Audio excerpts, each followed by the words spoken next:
تولد جيله دعم باتو جشوا بريرتاني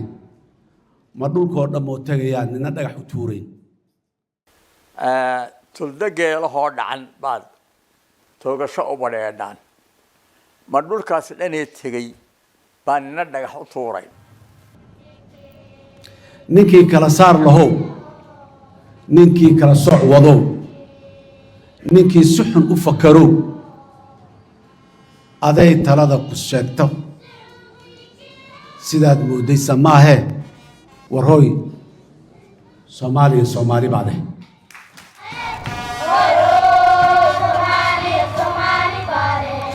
بسم الله الحمد لله والصلاة والسلام على رسول الله السلام عليكم ورحمة الله وبركاته قدون كلا بدأ أقل حبناها شرفت له إلا بدأ أقوله مدحضة قيبها كالدوان الدولة مدن يالي مروين سلام كدب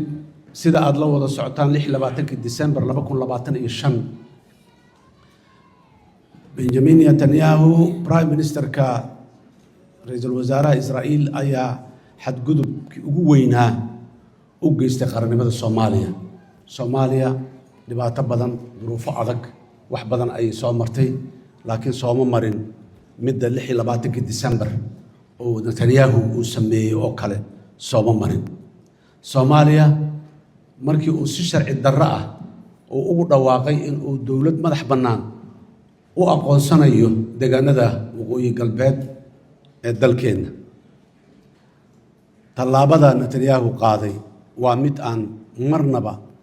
la aqbali karin gaf iyo gardarro ku ah dhammaan qawaaniinta caalamka heshiisyada iyo shuruucda dunida ay ku dhaqanto waxay ka dhigan tahay duulaan qaawan oo lagu soo qaaday qarannimada madax bannaanida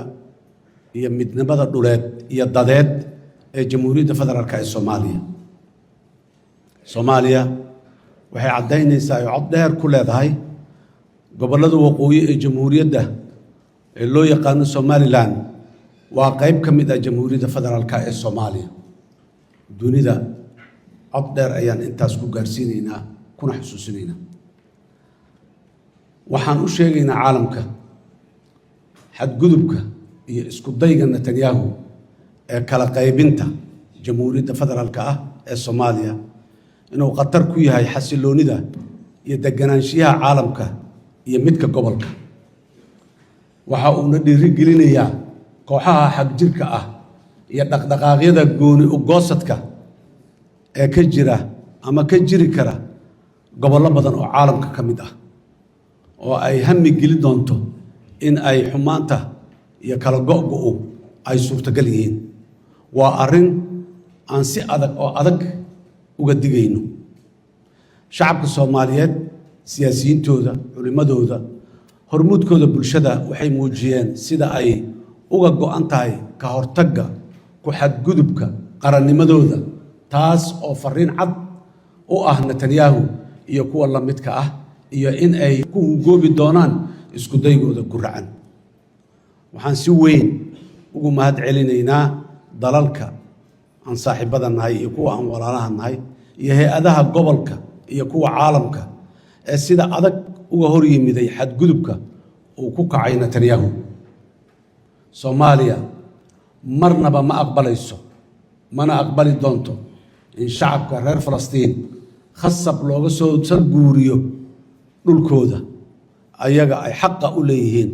khasabna loo geeyo meel kale oo ka baxsan dhulkooda ha noqoto Soomaaliya ama meel kale ha ahaatee hore ayaan u diidnay haddana waan diidanahay arrinkan waa isku day lagu baabi'inayo mabda'a caalamiga ah ee xalka laba dowladood inay dhulkaas Falastiin ka dhaqan qaado ee dunida hore isugu raacday iyo in ay Falastiin hesho dowlad ay iyadu leedahay oo magaalada Qudusta bari ay u tahay caasimad sidoo kale waxaan ka digaynaa in Israa'iil iyo ra'iisul wasaaraheeda Netanyahu ay isku dayaan in ay dhulka jamhuuriyadda federaalka ee Soomaaliya u soo raraan dagaalada fidnada ah ee ay gobolka bariga dhexe ka wadaan. Soomaaliya ma oggola in dhulkeeda loo adeegsado saldhigyo looga duulo dalal kale, waxayna diyaar u tahay in ay kaalin ka qaadato xasilloonida gobolka iyo caalamka guud ahaan. waxaan ugu baaqaynaa dalalka aan walaalaha iyo saaxiibada nahay iyo guud ahaan hay-adaha dawliga ah ee caalamka, kuwa qaaradeed iyo kuwa goboleedba, in shacabka Soomaaliyeed iyo dowladda federaalka ah ku garab istaagaan dadaalada diblomaasiyadeed iyo sharci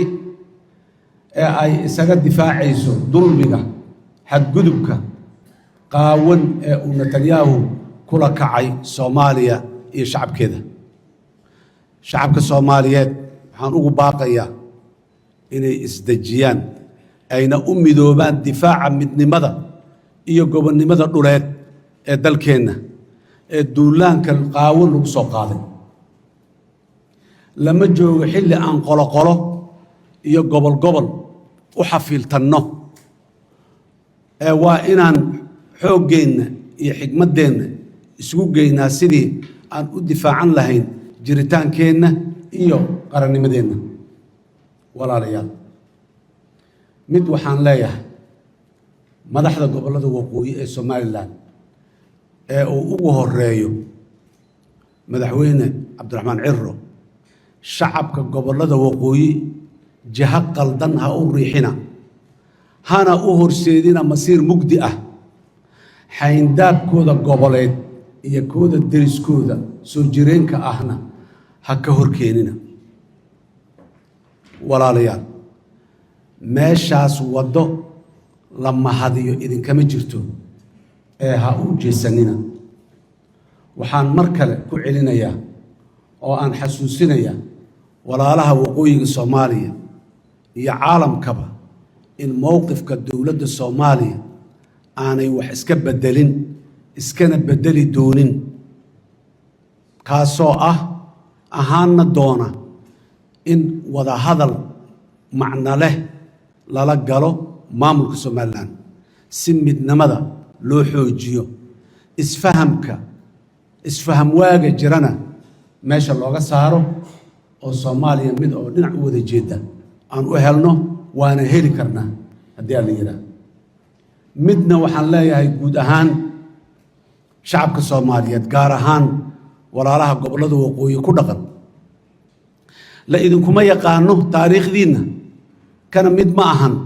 in si sahlan degaanadiinna loogu marti qaado cadowga ummadda. aaway taariikhdii awowayaashii ugu diideen cadowgu inuu ilmo ku dhalo dhulkiinna? iska daa inuu si sahlan oo doqon magarato ah oo ku soo dega dalka ah. walaalaha waqooyigow, maanta waxaad haysataan fursad iyo awood aad ku diidaan in la soo dego dalkiinna, laakiin ogaada berri ma haysan doontaan fursaddaas marka cadowgu dhulka dego ee uu lugaha ku fidsado. waxaan cod dheer ku leenahay ninkii kala saar lahow, ninkii kala sooc wadow, ninkii si xun u fakarow, aday talada ku sheegto sidaad moodaysa maahee, warhooy Soomaaliya Soomaali baa leh.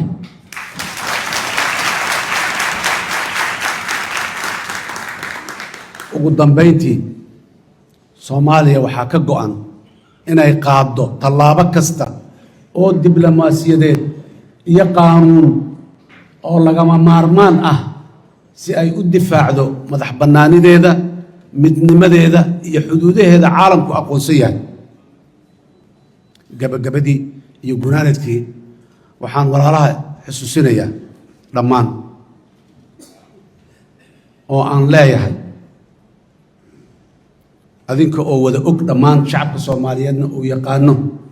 dhawaaqa iyo hadaaqa dhaqanna aan u lahaan jirnay, waayaha dhibka badan ee taariikhdeena soo marayna halhayska inoo ahayd. تولد جيله دعم باتو جشوا بريرتاني مدول كورد موتة يعني ندق حتورين آدي يوم 60 والسلام عليكم ورحمة الله